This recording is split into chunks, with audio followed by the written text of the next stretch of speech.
In the year 1939, the police in the small provincial city of Catania in Sicily rounded up 45 gay men and sent them to San Domino, a prison island used exclusively to hold homosexuals. They were charged with being passive pederasts, but their own name for themselves was the Arrusi. The Arrusi were queenie, and they called each other by drag names. The charge was that they were a danger to public morals. It was only the passive pederasts who were rounded up. Their more masculine sexual partners, the active pederasts, were not charged with anything. In 1988, 49 years later, a university student, Gianfranco Goretti, was doing research in the state archives on these arrests. So he went to Catania, and there he found Filippo and Salvatore, two of the original group, who by then were in their late 70s. Filippo's drag name was a Siracusana. Salvatore was a Butterfly, as in Madame Butterfly.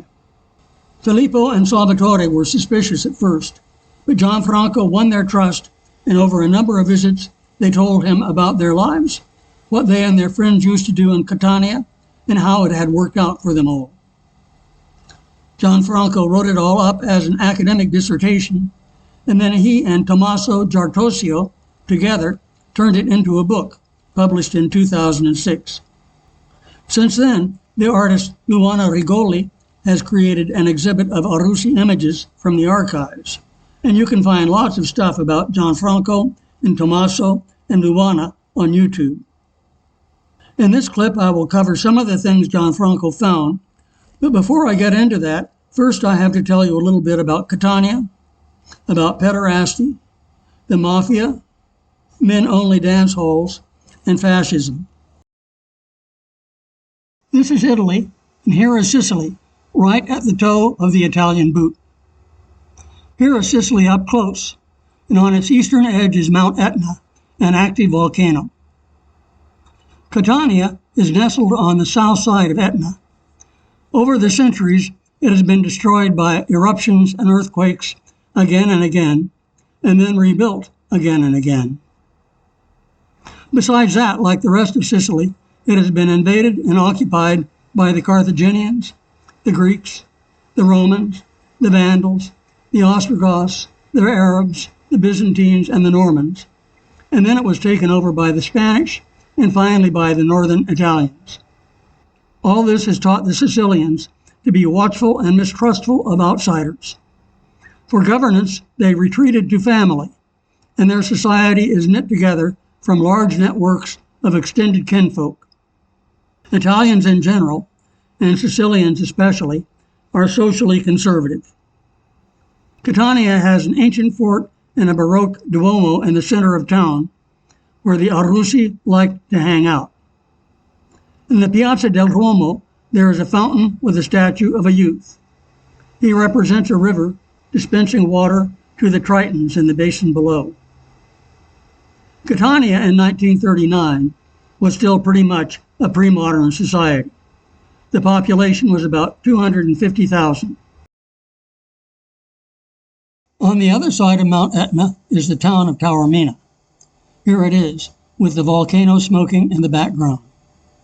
In 1878, Wilhelm von Gloeden arrived in Taormina and set up a photography studio, making picturesque views of ruins and peasants. But mostly he made pictures of boys, usually with a wreath or an urn or a statue, as reminders of classical antiquity. And usually the boys wore little or no clothing. You can find many of these pictures on YouTube. Over the years, he made thousands of such pictures, and they were enormously popular among gay men in England and Northern Europe.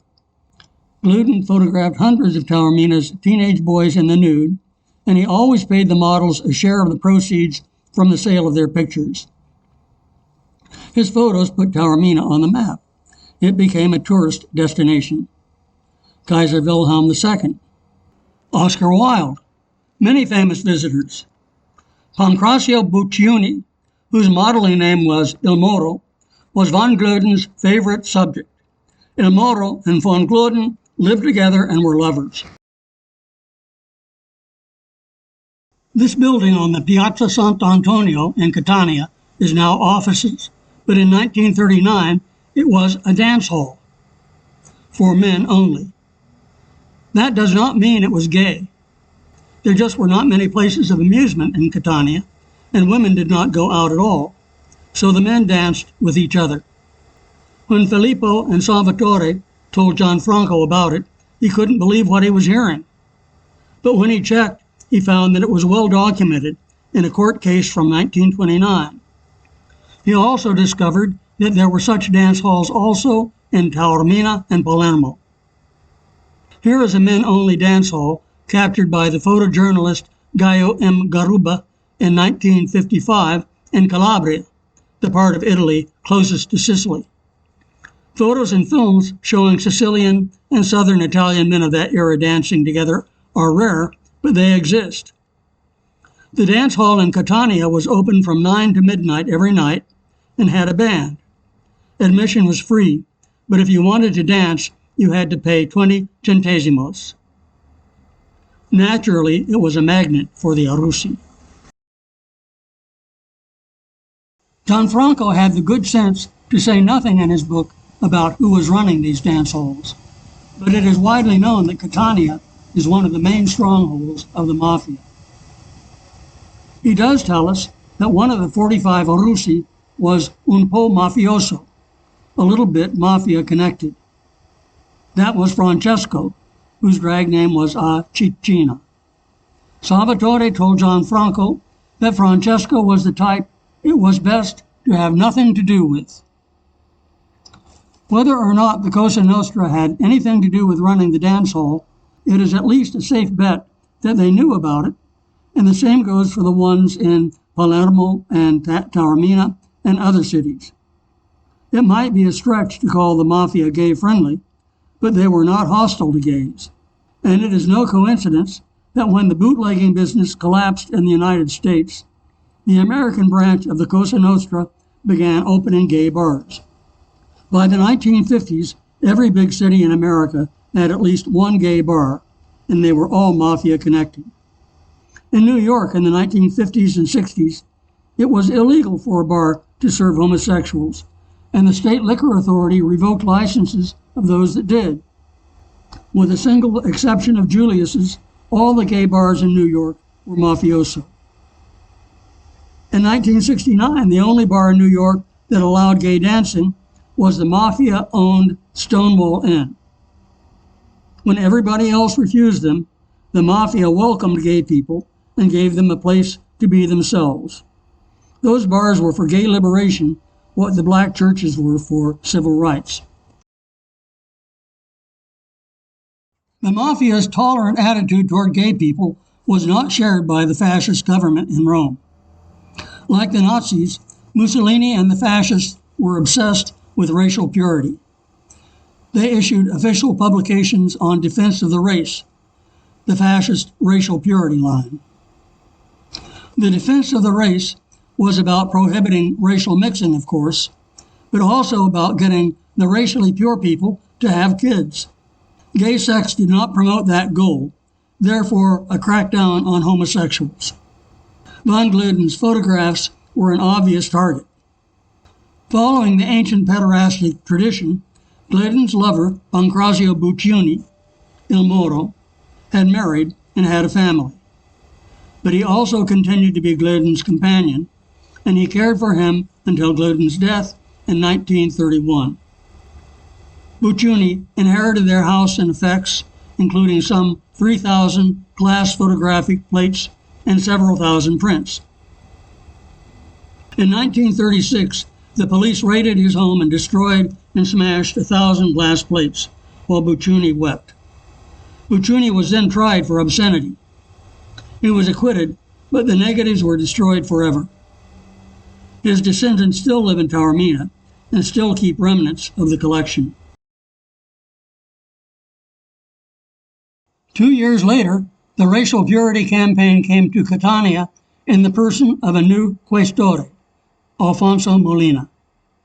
A questore is something like a combination of police chief and prosecutor.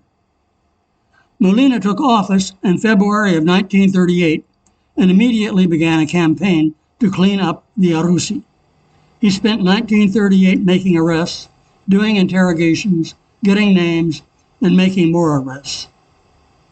By the end of the year, Molina had the goods on 45 of them, and in January of 1939, he presented the charges to the court.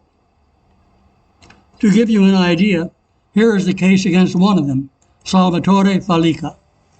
Here is Fallica's file: mugshot, fingerprints, statements, testimony. The mugshots. The rap sheet. He is a passive pederast. Being a notorious, obstinate, passive pederast, he presents a continuing and serious danger to good customs. He regularly keeps company with other notorious pederasts, even in their homes, where they engage in conduct contrary to nature. He is shunned by all good people. You will notice that this does not actually charge Fallica with a crime. Homosexuality was not a crime in Italy. It had been decriminalized in 1890. Nevertheless, Molina concludes, "Therefore, I recommend that Fallica be assigned to police confinement for the maximum duration." Fallica and the 44 others were all sentenced to 5 years. This was to be their new home, an abandoned monastery on the island of San Domino. Meet the Arrusi. Gianfranco does not use their last names to avoid causing pain to their families, but he does give us these given names and drag names.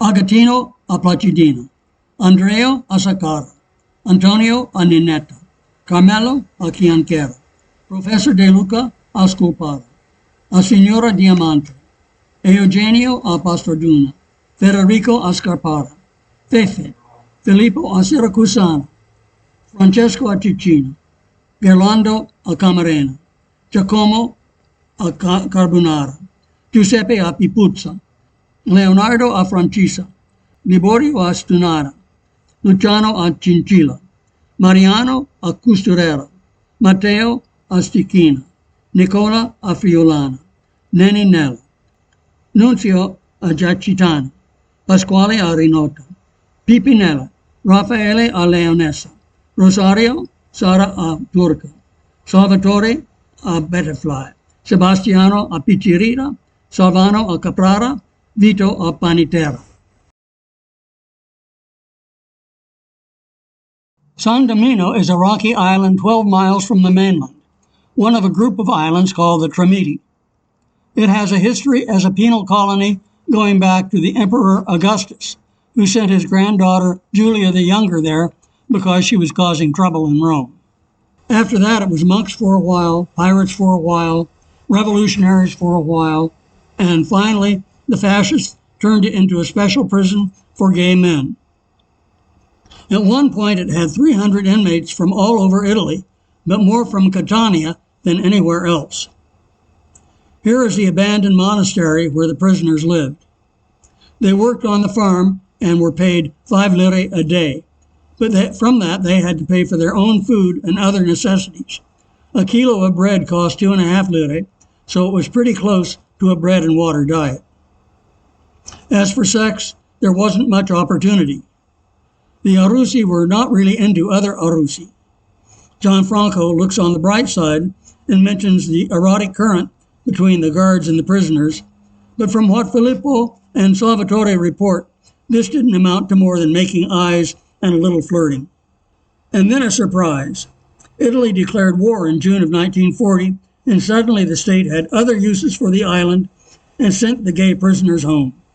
The 45 Arrusi from Catania served only 14 or 15 months of their 5-year sentences. The Arrusi went back to Catania because they had nowhere else to go.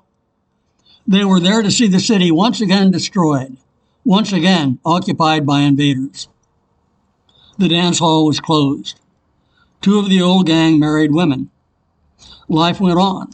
They grew old. Filippo and Salvatore told Gianfranco their stories, and he kept in touch with them in their last years. Salvatore told Gianfranco that he finally had summoned the courage to leave the house and go in the street in drag, and the kids in the neighborhood called him Grandma. Gianfranco and Tommaso have had distinguished careers. Gianfranco teaches, Tommaso writes, and they brought out a second edition of La Città e l'Isola in 2022. And another collaboration, the fight for marriage equality.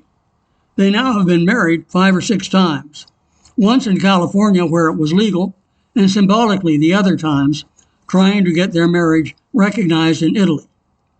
Here, Mayor Ignazio Marino of Rome formally registers their California wedding in 2014. But Italy refuses to recognize the marriage, so they took their case to the European Court of Human Rights, which found in their favor in 2018. Now their kids are growing up, and the fight goes on.